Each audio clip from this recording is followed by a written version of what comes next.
ਵਾਹਿਗੁਰੂ ਜੀ ਕਾ ਖਾਲਸਾ ਵਾਹਿਗੁਰੂ ਜੀ ਕੀ ਫਤਿਹ। ਸੰਗਤ ਜੀ ਅੱਜ ਆਪਾਂ ਗੁਰੂ ਗ੍ਰੰਥ ਸਾਹਿਬ ਜੀ ਦੇ ਅੰਗ 509 ਤੋਂ ਲੈ ਕੇ 510 ਤੱਕ ਸਵੈਮਾਨ ਬਾਣੀ ਦੇ ਵਿਚਾਰ ਕਰਦੇ ਹਾਂ ਜੀ।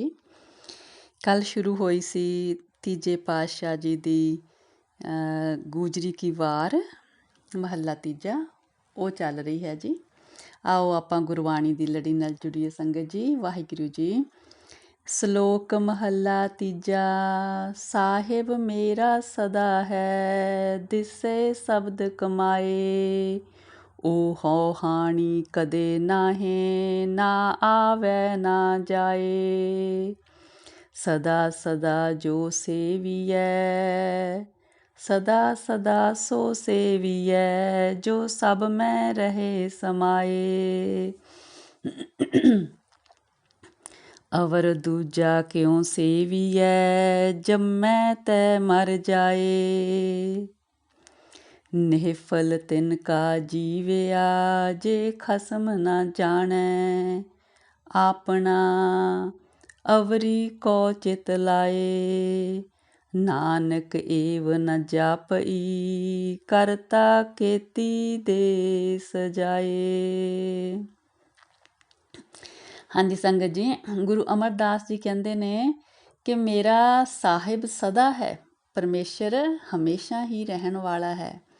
ਪਰ ਅਨੁਭਵ ਉਦੋਂ ਹੁੰਦਾ ਹੈ ਜਦੋਂ ਸ਼ਬਦ ਰਾਹੀਂ ਉਹਦੀ ਕਮਾਈ ਕੀਤੀ ਜਾਂਦੀ ਹੈ, ਨਾਮ ਦੀ। ਫਿਰ ਉਹ ਅਨੁਭਵ 'ਚ ਆ ਜਾਂਦਾ ਹੈ। ਉਹ ਕਹਿੰਦੇ ਨਾ ਮਰਦਾ ਨਾ ਜੰਮਦਾ, ਉਹ ਨਾਸ਼ ਨਹੀਂ ਹੁੰਦਾ, ਉਹ ਸਦਾ ਦਾ ਰਹਿਣ ਵਾਲਾ ਹੈ।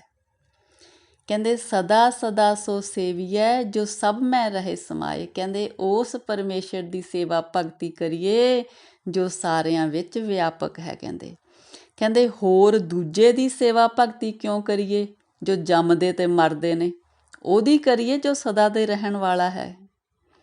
ਕਹਿੰਦੇ ਜਿਨ੍ਹਾਂ ਨੇ ਉਸ ਪਰਮੇਸ਼ਰ ਦੇ ਨਾਲ ਸਾਂਝ ਨਹੀਂ ਪਾਈ ਇਸ ਮਨੁੱਖਾ ਜੀਵਨ ਦੇ ਵਿੱਚ, ਉਹਨਾਂ ਦਾ ਇਹ ਜੀਵਨ ਨਿਸਫਲ ਗਿਆ। ਕਹਿੰਦੇ ਜੋ ਪਰਮਾਤਮਾ ਨੂੰ ਛੱਡ ਕੇ ਦੂਜੀ ਚੀਜ਼ ਨਾਲ ਪ੍ਰੇਮ ਕਰਦੇ ਨੇ। ਕਹਿੰਦੇ ਫਿਰ ਕਿ ਨਾਨਕ ਜੀ ਕਹਿੰਦੇ ਨੇ ਵੀ ਪਤਾ ਨਹੀਂ ਜਿਹੜੇ ਇਹ ਮਨਮੁਖ ਲੋਕ ਨੇ ਜਿਨ੍ਹਾਂ ਨੇ ਪਰਮੇਸ਼ਰ ਨੂੰ ਛੱਡ ਕੇ ਦੂਜੀ ਚਿਤ ਲਾਇਆ ਮਾਇਆ ਨਾਲ, ਵੀ ਉਹਨਾਂ ਨੂੰ ਪਰਮੇਸ਼ਰ ਦੇ ਘਰ ਵਿੱਚ ਕਿਵੇਂ ਦੀਆਂ ਸਜ਼ਾਵਾਂ ਮਿਲਦੀਆਂ ਨੇ, ਇਹਦੇ ਬਾਰੇ ਕੁਛ ਕਿਹਾ ਨਹੀਂ ਜਾ ਸਕਦਾ। ਵਾਹਿਗੁਰੂ ਜੀ, ਵਾਹਿਗੁਰੂ ਜੀ। ਮਹੱਲਾ ਤੀਜਾ। ਸੱਚਾ ਨਾਮ ਤੇ ਆਈਐ, ਸਭੋ ਵਰਤੈ ਸੱਚ। ਨਾਨਕ ਹੁਕਮ ਬੁਝ ਪ੍ਰਵਾਨ ਹੋਏ, ਤਾਂ ਫਲ ਪਾਵੈ ਸੱਚ। ਕਥਨੀ ਬਦਨੀ ਕਰਤਾ ਫਿਰੈ, ਹੁਕਮੈ ਮੂਲ ਨ ਬੁਝਈ। ਅੰਧਾ ਕੱਚਨ ਕੱਚ।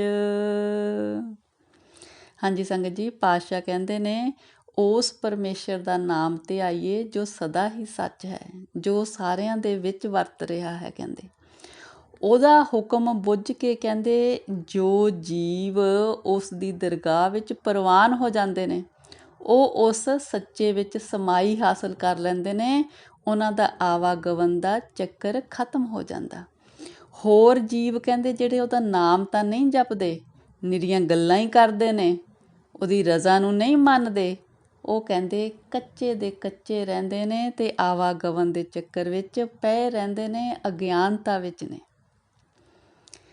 ਪੌੜੀ। ਸੰਜੋਗ ਵਿਜੋਗ ਉਪਾਇਨ, ਸ੍ਰਿਸ਼ਟੀ ਕਾ ਮੂਲ ਰਚਾਇਆ। ਹੁਕਮੀ ਸ੍ਰਿਸ਼ਟ ਸਾਜੀਅਨ, ਜੋਤੀ ਜੋਤ ਮਿਲਾਇਆ। ਜੋਤੀ ਹੂੰ ਸਭ ਚਾਨਣਾ, ਸਤਿਗੁਰ ਸ਼ਬਦ ਸੁਣਾਇਆ। ਬ੍ਰਹਮਾ ਬਿਸ਼ਨ ਮਹੇਸ਼ ਤ੍ਰੈ ਗੁਣ, ਸਿਰ ਧੰਦੈ ਲਾਇਆ। ਮਾਇਆ ਕਾ ਮੂਲ ਰਚਾਇਨ, ਤੁਰਿਆ ਸੁਖ ਪਾਇਆ। ਹਾਂਜੀ ਸੰਗਤ ਜੀ, ਪਾਤਸ਼ਾਹ ਕਹਿੰਦੇ ਨੇ ਕਿ ਪਰਮੇਸ਼ਰ ਨੇ ਸੰਜੋਗ ਵਿਜੋਗ ਰੱਖ ਕੇ ਸ੍ਰਿਸ਼ਟੀ ਦਾ ਮੂਲ ਰਚ ਦਿੱਤਾ ਕਿ ਜੀਵ ਸੰਜੋਗ ਰਾਹੀਂ ਪਰਮੇਸ਼ਰ ਦੇ ਵਿੱਚ ਮਿਲ ਜਾਂਦੇ ਨੇ, ਵਿਜੋਗ ਰਾਹੀਂ ਪਰਮੇਸ਼ਰ ਤੋਂ ਵਿਛੜ ਜਾਂਦੇ ਨੇ। ਇਸ ਤਰ੍ਹਾਂ ਹੀ ਸੰਜੋਗ ਰਾਹੀਂ ਪੂਰਬਲੇ ਕਰਮਾਂ ਦੇ ਅਨੁਸਾਰ ਇਸ ਸੰਸਾਰ 'ਤੇ ਆਉਂਦੇ ਨੇ। ਫਿਰ ਵਿਛੋੜਾ ਪੈ ਜਾਂਦਾ ਕਹਿੰਦੇ। ਜਿਹੜੇ ਆਪਣੇ ਭਾਈ ਸੰਬੰਧੀਆਂ ਦੇ ਪਿਛਲੇ ਸੰਜੋਗਾਂ ਦੇ ਨਾਲ ਮਿਲਾਪ 'ਚ ਆਉਂਦੇ ਨੇ, ਫਿਰ ਅੰਤ ਦੇ ਵਿੱਚ ਵਿਛੋੜਾ ਪੈ ਜਾਂਦਾ। ਇਸ ਤਰ੍ਹਾਂ ਕਹਿੰਦੇ ਆਪਣੇ ਹੁਕਮ ਦੇ ਅਨੁਸਾਰ ਸੰਸਾਰ ਦੀ ਰਚਨਾ ਕੀਤੀ ਅਤੇ ਆਪਣੀ ਜਿਹੜੀ ਜੋਤ ਆ ਉਹ ਜੀਵ ਦੀ ਆਤਮਾ ਵਿੱਚ ਮਿਲਾਈ। ਫਿਰ ਕਹਿੰਦੇ ਸਤਿਗੁਰ ਨੇ ਸ਼ਬਦ ਸੁਣਾਇਆ ਕਿ ਜੋ ਸਭ ਪ੍ਰਕਾਸ਼ ਹੋ ਰਿਹਾ ਸੰਸਾਰ ਵਿੱਚ ਉਹ ਪਰਮੇਸ਼ਰ ਦੀ ਜੋਤ ਰਾਹੀਂ ਹੋ ਰਿਹਾ। ਪਰਮੇਸ਼ਰ ਦਾ ਪ੍ਰਕਾਸ਼ ਹੈ ਹਰ ਜਗ੍ਹਾ 'ਤੇ। ਅਤੇ ਪਰਮੇਸ਼ਰ ਨੇ ਬ੍ਰਹਮਾ ਵਿਸ਼ਨੂੰ ਮਹੇਸ਼ ਇਹਨਾਂ ਨੂੰ ਤਿੰਨਾਂ ਗੁਣਾਂ ਦੇ ਵਿੱਚ ਇਹਨਾਂ ਦੀ ਵੀ ਰਚਨਾ ਕੀਤੀ ਅਤੇ ਇਹਨਾਂ ਨੂੰ ਅਲੱਗ-ਅਲੱਗ ਤਿੰਨਾਂ ਗੁਣਾਂ ਦੇ ਵਿੱਚ ਪਾ ਕੇ ਇਹਨਾਂ ਨੂੰ ਕੰਮ ਸੌਂਪੇ ਕਰਨ ਲਈ ਇਹਨਾਂ ਨੂੰ ਧੰਦੇ ਲਾਇਆ ਕਹਿੰਦੇ। ਇਹ ਜਿਹੜੇ ਨੇ ਇਹ ਵੀ ਮਾਇਆ ਦੇ ਤਿੰਨਾਂ ਦੇ ਗੁਣਾਂ ਵਿੱਚ ਵਿਚਰਦੇ ਨੇ। ਕਹਿੰਦੇ ਜਿਹੜੇ ਜੀਵ ਇਹ ਮਾਇਆ ਦੇ ਤਿੰਨਾਂ ਗੁਣ ਰਜੋ ਤਮੋ ਅਤੇ ਸਤੋ ਵਿੱਚ ਵਿਚਰਦੇ ਨੇ ਉਹ ਮਾਇਆ ਦੇ ਗੁਣ ਨੇ। ਜਿਹੜੇ ਇਹਨਾਂ ਗੁਣਾਂ ਤੋਂ ਉੱਪਰ ਉੱਠ ਜਾਂਦੇ ਨੇ ਉਹ ਤੁਰੀਆ ਅਵਸਥਾ ਵਿੱਚ ਵਿਚਰਦੇ ਨੇ ਅਤੇ ਉਹ ਸੁੱਖ ਪਾਉਂਦੇ ਨੇ, ਉਹ ਆਨੰਦ ਮਾਣਦੇ ਨੇ। ਸ਼ਲੋਕ ਮਹੱਲਾ ਤੀਜਾ। ਸੋ ਜਪ ਸੋ ਤਪ ਜੇ ਸਤਿਗੁਰ ਪਾਵੈ, ਸਤਿਗੁਰ ਕੈ ਭਾਣੈ ਵਡਿਆਈ ਪਾਵੈ। ਨਾਨਕ ਆਪ ਛੋੜ ਗੁਰ ਮਾਹੇ ਸਮਾਵੈ। ਹਾਂਜੀ ਸੰਗਤ ਜੀ, ਸਤਿਗੁਰ ਕਹਿੰਦੇ ਵੀ ਉਹੀ ਜਾਪਾ ਉਹੀ ਤਾਪਾ ਜੋ ਸਤਿਗੁਰ ਨੂੰ ਚੰਗਾ ਲੱਗਦਾ ਕਹਿੰਦੇ। ਫਿਰ ਸਤਿਗੁਰ ਦੇ ਹੁਕਮ ਵਿੱਚ ਤੁਰਿਆ ਹੀ ਜੀਵ ਵਡਿਆਈ ਪਾਉਂਦੇ ਨੇ। ਨਾਨਕ ਜੀ ਕਹਿੰਦੇ ਨੇ ਜਿਸ ਜੀਵ ਨੇ ਆਪਣੀ ਹਉਮੈ ਛੱਡ ਦਿੱਤੀ ਉਹ ਗੁਰੂ ਵਿੱਚ ਸਮਾਈ ਪਾਉਂਦੇ ਨੇ। ਮਹੱਲਾ ਤੀਜਾ। ਗੁਰ ਕੀ ਸਿੱਖ ਕੋ ਵਿਰਲਾ ਲੇਵੈ, ਨਾਨਕ ਜਿਸ ਆਪ ਵਡਿਆਈ ਦੇਵੈ। ਕਹਿੰਦੇ ਗੁਰੂ ਦੀ ਸਿੱਖਿਆ 'ਤੇ ਕੋਈ ਵਿਰਲਾ ਹੀ ਚੱਲਦਾ। ਨਾਨਕ ਜੀ ਕਹਿੰਦੇ ਨੇ ਜਿਸ ਨੂੰ ਪਰਮੇਸ਼ਰ ਇਹ ਵਡਿਆਈ ਬਖਸ਼ਦੇ ਨੇ ਗੁਰੂ ਦੇ ਹੁਕਮ ਵਿੱਚ ਚੱਲਣ ਦੀ, ਗੁਰੂ ਦੇ ਉਪਦੇਸ਼ 'ਤੇ ਚੱਲਣ ਦੀ। ਪੌੜੀ। ਮਾਇਆ ਮੋਹ ਅਗਿਆਨ ਹੈ, ਬਿਖਮ ਅਤ ਭਾਰੀ। ਪੱਥਰ ਪਾਪ ਬਹੁ ਲੱਦਿਆ, ਕਿਉਂ ਤਰੀਐ ਤਾਰੀ। ਅਨ ਦਿਨ ਭਗਤੀ ਰਤਿਆ, ਹਰ ਪਾਰ ਉਤਾਰੀ। ਗੁਰ ਸਬਦੀ ਮਨ ਨਿਰਮਲਾ, ਹਉਮੈ ਛੱਡ ਵਿਕਾਰੀ। ਹਰ ਹਰ ਨਾਮ ਧਿਆਈਐ, ਹਰ ਹਰ ਨਿਸਤਾਰੀ।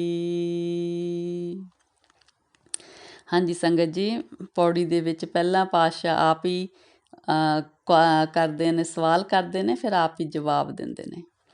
ਕਹਿੰਦੇ ਇਹ ਸੰਸਾਰ ਦੇ ਵਿੱਚ ਮਾਇਆ ਮੋਹ ਅਗਿਆਨਤਾ ਬੜਾ ਕਹਿੰਦੇ ਬਿਖਮ ਰਸਤਾ ਹੈ ਸੰਸਾਰ ਸਾਗਰ ਦਾ। ਅਤੇ ਉੱਪਰ ਦੀ ਜੀਵ ਨੇ ਬੜੇ ਔਗਣ ਬੜੇ ਪਾਪ ਇਕੱਠੇ ਕੀਤੇ ਹੋਏ ਨੇ, ਤਾਂ ਇਹਦੇ ਵਿੱਚੋਂ ਕਿਵੇਂ ਤਰਿਆ ਜਾ ਸਕਦਾ ਫਿਰ ਸੰਸਾਰ ਸਾਗਰ ਤੋਂ। ਇਹ ਸਭ ਕੁਛ ਡੋਬਣ ਵਾਲਾ ਹੀ ਨਾਲ ਇਕੱਠਾ ਚੁੱਕੀ ਫਿਰਦਾ ਹੈ ਜੀਵ, ਫਿਰ ਕਿਵੇਂ ਤਰੇ। ਫਿਰ ਕਹਿੰਦੇ ਅਨ ਦਿਨ ਭਗਤੀ ਰਤਿਆਂ, ਹਰ ਪਾਰ ਉਤਾਰੀ।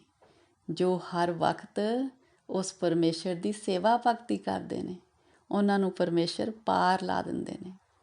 ਫਿਰ ਕਹਿੰਦੇ ਗੁਰੂ ਦੇ ਸ਼ਬਦ 'ਤੇ ਚੱਲ ਕੇ ਜੀਵ ਦਾ ਮਨ ਨਿਰਮਲ ਹੋ ਜਾਂਦਾ, ਉਹ ਹਉਮੈ ਅਤੇ ਵਿਕਾਰ ਛੱਡ ਦਿੰਦਾ।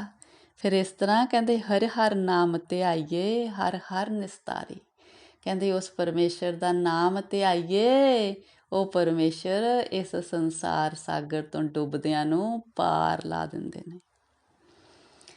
ਸ਼ਲੋਕ। ਕਬੀਰ ਮੁਕਤ ਦੁਆਰਾ ਸੰਕੜਾ, ਰਾਈ ਦਸਵੈਂ ਪਾਏ। ਮਨ ਤਉ ਮੈਗਲ ਹੋਏ ਰਹਾ, ਨਿਕਸਿਆ ਕਿਉ ਕਰ ਜਾਏ। ਐਸਾ ਸਤਿਗੁਰ ਜੇ ਮਿਲੈ, ਤੁਠਾ ਕਰੇ ਪਸਾਓ। ਮੁਕਤ ਦੁਆਰਾ ਮੋਕਲਾ, ਸਹਜੇ ਆਵੋ ਜਾਓ। ਹਾਂਜੀ ਸੰਗਤ ਜੀ, ਫਿਰ ਭਗਤ ਕਬੀਰ ਜੀ ਦਾ ਸ਼ਲੋਕ ਹੈ। ਉਹ ਕਹਿੰਦੇ ਵੀ ਜਿਹੜਾ ਇਹ ਸੰਸਾਰ ਦੇ ਵਿੱਚ ਜੀਵਨ ਮੁਕਤ ਹੋਣ ਦਾ ਰਸਤਾ, ਇਹ ਬੜਾ ਹੀ ਕਹਿੰਦੇ ਭੀੜਾ ਹੈ। ਇਹ ਇੰਨਾ ਤੰਗ ਰਸਤਾ ਹੈ ਕਹਿੰਦੇ ਜਿਵੇਂ ਰਾਈ ਦਾ ਇੱਕ ਦਾਣਾ ਹੁੰਦਾ ਉਹਦਾ ਵੀ 10ਵਾਂ ਹਿੱਸਾ। ਵੀ ਇਹਦੇ ਵਿੱਚੋਂ ਫਿਰ ਜੀਵ ਕਿਸ ਤਰ੍ਹਾਂ ਨਿਕਲ ਸਕਦਾ, ਮੁਕਤ ਹੋ ਸਕਦਾ। ਕਹਿੰਦੇ ਜਿਹੜਾ ਜੀਵ ਦਾ ਮਨ ਆ ਉਹ ਤੇ ਹਾਥੀ ਬਣਿਆ ਹੋਇਆ ਹੰਕਾਰ ਦੇ ਨਾਲ, ਤੇ ਇੰਨੇ ਛੋਟੇ ਰਸਤੇ ਚੋਂ ਕਿਵੇਂ ਨਿਕਲੂਗਾ, ਕਿਵੇਂ ਪਾਰ ਉਤਾਰਾ ਹੋਊ। ਫਿਰ ਕਹਿੰਦੇ ਜੇ ਸਤਿਗੁਰ ਮਿਲ ਜਵੇ, ਜੀਵ ਤੇ ਕਿਰਪਾ ਕਰ ਦੇਵੇ, ਜੀਵ ਨੂੰ ਨਾਮ ਦੀ ਦਾਤ ਮਿਲ ਜੇ, ਨਾਮ ਦੀ ਕਮਾਈ ਸਦਕਾ, ਕਹਿੰਦੇ ਫਿਰ ਉਹ ਜਿਹੜਾ ਤੰਗ ਰਸਤਾ ਉਹ ਖੁੱਲ੍ਹਾ ਹੋ ਜਾਂਦਾ। ਕਹਿੰਦੇ ਫਿਰ ਜੀਵ ਅਡੋਲਤਾ ਵਿੱਚ ਟਿਪ ਕੇ ਸਹਿਜੇ ਹੀ ਤੋਂ ਪਾਰ ਉਤਾਰਾ ਕਰ ਲੈਂਦਾ। ਇਹ ਜਿਹੜਾ ਰਾਈ ਵਾਲਾ ਰਸਤਾ ਜੀਵ ਲਈ ਬੜਾ ਸੌਖਾ ਵੱਡਾ ਖੁੱਲ੍ਹ ਜਾਂਦਾ, ਜਿਹਨੇ ਨਾਮ ਦੀ ਕਮਾਈ ਕਰ ਲਈ। ਵਾਹਿਗੁਰੂ ਜੀ, ਵਾਹਿਗੁਰੂ ਜੀ। ਨਾਨਕ ਮੁਕਤ ਦੁਆਰਾ ਅਤਨੀਕਾ, ਨਾਨਾ ਹੋਏ ਸੋ ਜਾਏ। ਹਉਮੈ ਮਨ ਅਸਥੂਲ ਹੈ, ਕਿਉਂ ਕਰ ਵਿੱਚ ਦੇ ਜਾਏ। ਸਤਿਗੁਰ ਮਿਲੀਐ ਹਉਮੈ ਗਈ, ਜੋਤ ਰਹੀ ਸਭ ਆਏ। ਇਉਂ ਜਿਉ ਸਦਾ ਮੁਕਤ ਹੈ, ਸਹਿਜੇ ਰਿਹਾ ਸਮਾਏ। ਹਾਂਜੀ ਸੰਗਤ ਜੀ, ਫਿਰ ਪਾਤਸ਼ਾਹ ਵੀ ਭਗਤ ਕਬੀਰ ਜੀ ਦੇ ਸਲੋਕ ਦੇ ਨਾਲ ਬਿਲਕੁਲ ਜੁੜਦੀ ਬਾਣੀ ਆ, ਕਹਿ ਰਹੇ ਨੇ ਕਿ ਜਿਹੜਾ ਇਹ ਮੁਕਤੀ ਦਾ ਦੁਆਰਾ ਬੜਾ ਛੋਟਾ ਜਿਹਾ, ਫਿਰ ਕਿਸ ਤਰ੍ਹਾਂ ਜੀਵ ਮੁਕਤ ਹੋ ਸਕਦਾ ਹੈ। ਜਿਹੜਾ ਜੀਵ ਦਾ ਮਨ ਆ ਉਹ ਹਉਮੈ ਕਰਕੇ ਵੱਡਾ ਹੋ ਜਾਂਦਾ, ਫਿਰ ਇੰਨੇ ਛੋਟੇ ਜਿਹੇ ਰਸਤੇ 'ਚੋਂ ਕਿਵੇਂ ਨਿਕਲਦਾ ਜੀਵ, ਕਿਵੇਂ ਪਾਰ ਉਤਾਰਾ ਹੁੰਦਾ। ਫਿਰ ਕਹਿੰਦੇ ਜਦੋਂ ਜੀਵ ਦਾ ਮਿਲਾਪ ਸਤਿਗੁਰ ਨਾਲ ਹੁੰਦਾ ਤਾਂ ਜੀਵ ਦੇ ਅੰਦਰੋਂ ਹਉਮੈ ਖਤਮ ਹੋ ਜਾਂਦੀ ਆ। ਫਿਰ ਜੀਵ ਨੂੰ ਹਰ ਇੱਕ ਦੇ ਵਿੱਚ ਉਸ ਪਰਮੇਸ਼ਰ ਦੀ ਜੋਤ ਨਜ਼ਰ ਆਉਂਦੀ ਆ। ਹਉਮੈ ਖਤਮ ਹੋ ਕੇ ਨਿਰਮਾਣਤਾ ਆ ਜਾਂਦੀ ਆ।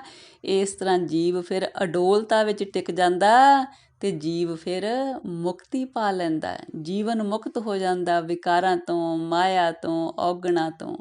ਸਭ ਮੁਕਤੀ ਮਿਲ ਜਾਂਦੀ ਆ ਜਦੋਂ ਉਹਦੇ ਅੰਦਰੋਂ ਹਉਮੈ ਖਤਮ ਹੋ ਜਾਂਦੀ ਆ ਸਤਿਗੁਰ ਦੀ ਕਿਰਪਾ ਨਾਲ। ਪੌੜੀ ਪ੍ਰਭ ਸੰਸਾਰ ਉਪਾਇ ਕੈ, ਵਸ ਆਪਣੇ ਕੀਤਾ। ਗਣ ਤੇ ਪ੍ਰਭੂ ਨ ਪਾਈਐ, ਦੂਜੈ ਪਰਮੀਤਾ। ਸਤਿਗੁਰ ਮਿਲੀਐ ਜੀਵਤ ਮਰੈ, ਬੁਝ ਸੱਚ ਸਮੀਤਾ। ਸਭ ਦੇ ਹਉਮੈ ਖੋਈਐ, ਹਰ ਮੇਲ ਮਿਲੀਤਾ। ਸਭ ਕਿਛ ਜਾਣੈ ਕਰੇ ਆਪ, ਆਪੇ ਵਿਗਸੀਤਾ। ਹਾਂਜੀ ਸੰਗਤ ਜੀ, ਪਾਤਸ਼ਾਹ ਕਹਿੰਦੇ ਨੇ ਪਰਮੇਸ਼ਰ ਨੇ ਇਸ ਜਗਤ ਦੀ ਰਚਨਾ ਕਰਕੇ ਇਹਨੂੰ ਆਪਣੇ ਹੱਥ ਵਿੱਚ ਰੱਖਿਆ ਹੋਇਆ ਹੈ। ਇਹ ਪਰਮੇਸ਼ਰ ਦੇ ਵਸ ਵਿੱਚ ਹੈ ਸਾਰਾ ਸੰਸਾਰ। ਕਹਿੰਦੇ ਜੇ ਮਾਇਆ ਦੀ ਗਿਣਤੀ ਵਿੱਚ ਪੈ ਜਾਈਏ ਤਾਂ ਉਸ ਭਰਮ ਵਿੱਚ ਪੈ ਜਾਈਦਾ। ਇਸ ਤਰ੍ਹਾਂ ਪਰਮੇਸ਼ਰ ਦੀ ਪ੍ਰਾਪਤੀ ਨਹੀਂ ਹੁੰਦੀ। ਪਰ ਜਦੋਂ ਜੀਵ ਨੂੰ ਸਤਿਗੁਰ ਦੀ ਸ਼ਰਨ ਮਿਲਦੀ ਆ, ਫਿਰ ਜੀਵ ਜੀਵਦਿਆਂ ਮੁਕਤ ਹੋ ਜਾਂਦਾ। ਫਿਰ ਪਰਮੇਸ਼ਰ ਨਾਲ ਸਾਂਝ ਪਾ ਕੇ ਪਰਮੇਸ਼ਰ ਵਿੱਚ ਜੀਵ ਦੀ ਸਮਾਈ ਹੋ ਜਾਂਦੀ ਆ। ਇਸ ਤਰ੍ਹਾਂ ਕਹਿੰਦੇ ਜਦੋਂ ਸ਼ਬਦ ਦੀ ਕਮਾਈ ਨਾਲ ਜੀਵ ਦੇ ਅੰਦਰੋਂ ਹਉਮੈ ਦਾ ਖਾਤਮਾ ਹੁੰਦਾ, ਫਿਰ ਜੀਵ ਨੂੰ ਪਰਮੇਸ਼ਰ ਦੀ ਪ੍ਰਾਪਤੀ ਹੋ ਜਾਂਦੀ ਆ। ਉਹ ਪਰਮੇਸ਼ਰ ਜੋ ਸਭ ਕੁਛ ਜਾਣਦਾ, ਸੋ ਸਭ ਕੁਛ ਆਪ ਕਰ ਰਿਹਾ, ਜੋ ਸਦਾ ਸਭ ਕੁਛ ਆਪ ਕਰ ਰਿਹਾ ਤੇ ਉਹਨੂੰ ਦੇਖ ਕੇ ਖੁਸ਼ ਵੀ ਰਹਿ ਰਿਹਾ। ਸ਼ਲੋਕ ਮਹੱਲਾ ਤੀਜਾ। ਸਤਿਗੁਰ ਸਿਉ ਚਿਤ ਨ ਲਾਇਓ, ਨਾਮ ਨ ਵਸਿਓ ਮਨ ਆਏ। ਤ੍ਰਿਗ ਇਵੇਹਾ ਜੀਵਿਆ, ਕਿਆ ਜੁਗ ਮਹਿ ਪਾਇਆ ਆਏ। ਮਾਇਆ ਖੋਟੀ ਰਾਸ ਹੈ, ਏਕ ਚਸੇ ਮਹਿ ਪਾਜ ਲਹਿ ਜਾਏ। ਹੱਥੋਂ ਛੁੜਕੀ ਤਨ ਸਿਆ ਹੋਏ, ਬਦਨ ਜਾਏ ਕੁਮਲਾਏ। ਹਾਂਜੀ ਸੰਗਤ ਜੀ, ਗੁਰੂ ਅਮਰਦਾਸ ਜੀ ਕਹਿੰਦੇ ਨੇ, ਕਹਿੰਦੇ ਜਿਸ ਜੀਵ ਨੇ ਸਤਿਗੁਰ ਦੀ ਸ਼ਰਨ ਨਹੀਂ ਲਈ, ਪਰਮੇਸ਼ਰ ਦਾ ਨਾਮ ਨਹੀਂ ਜਪਿਆ, ਕਹਿੰਦੇ ਉਸ ਨੇ ਫਿਰ ਜਗਤ ਵਿੱਚ ਆ ਕੇ ਕੀ ਖੱਟਿਆ।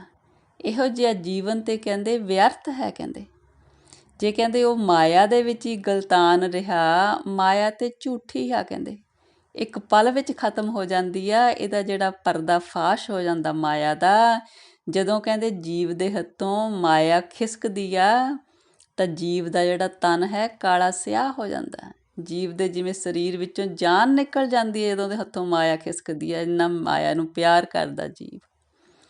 ਪਰ ਕਹਿੰਦੇ ਜਿਸ ਜੀਵ ਨੇ ਜਿਨ ਸਤਿਗੁਰ ਸਿਉ ਚਿਤ ਲਾਇਆ, ਤਿਨ ਸੁਖ ਵਸਿਆ ਮਨ ਆਏ। ਜਿਸ ਨੇ ਕਹਿੰਦੇ ਜੀਵ ਨੇ ਪਰਮੇਸ਼ਰ ਦਾ ਨਾਮ ਜਪਿਆ, ਸਤਿਗੁਰ ਦੇ ਨਾਲ ਚਿੱਤ ਜੋੜਿਆ, ਉਹਨੂੰ ਸਦਾ ਆਨੰਦ ਰਹਿੰਦਾ ਹੈ।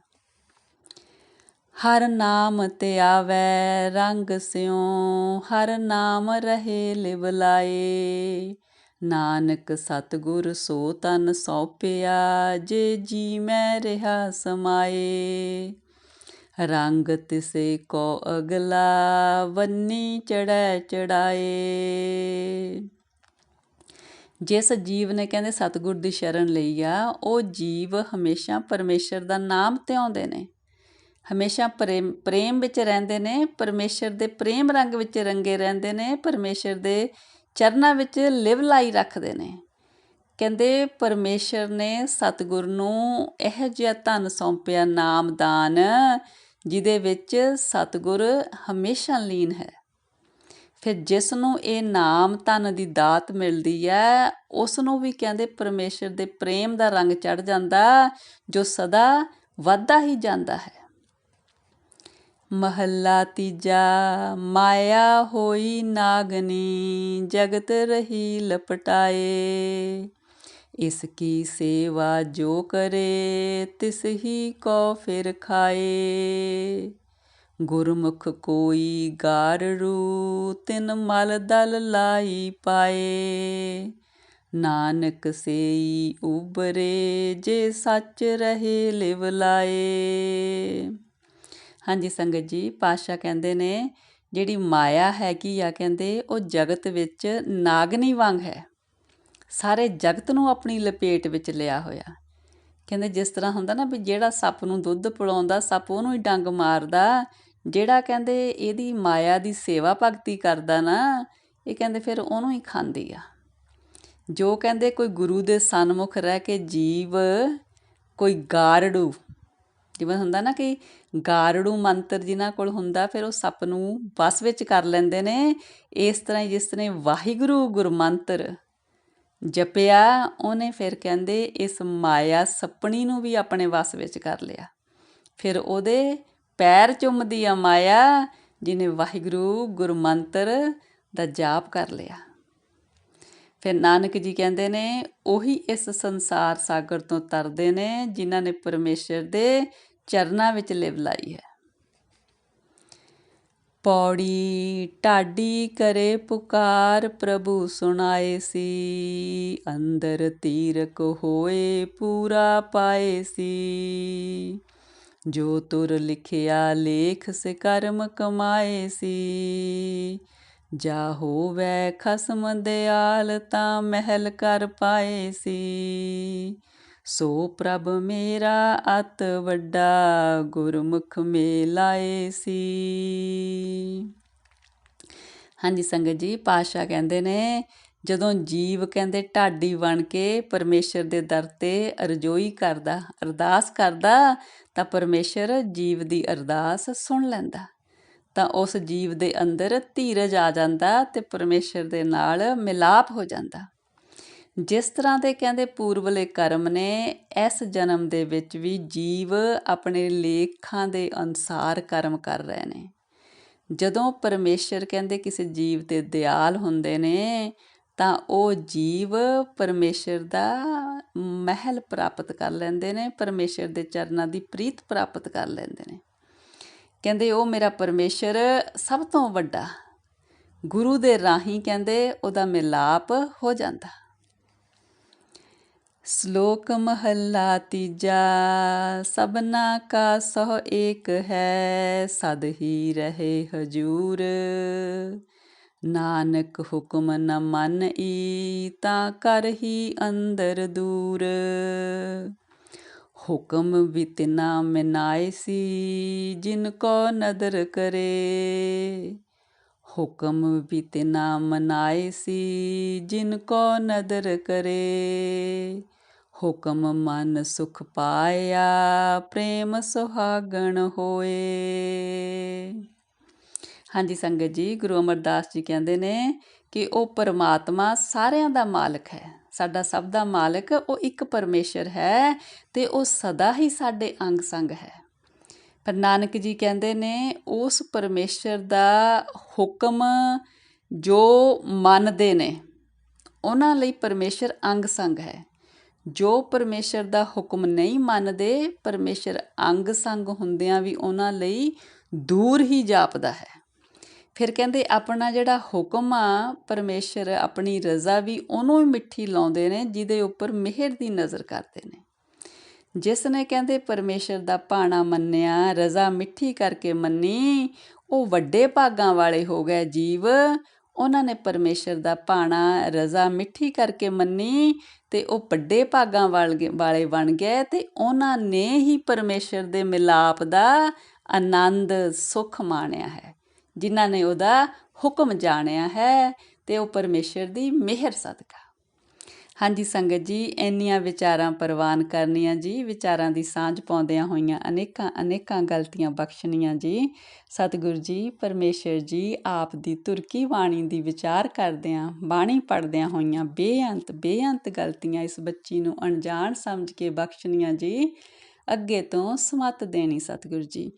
ਵਾਹਿਗੁਰੂ ਜੀ ਕਾ ਖਾਲਸਾ, ਵਾਹਿਗੁਰੂ ਜੀ ਕੀ ਫਤਿਹ ਜੀ।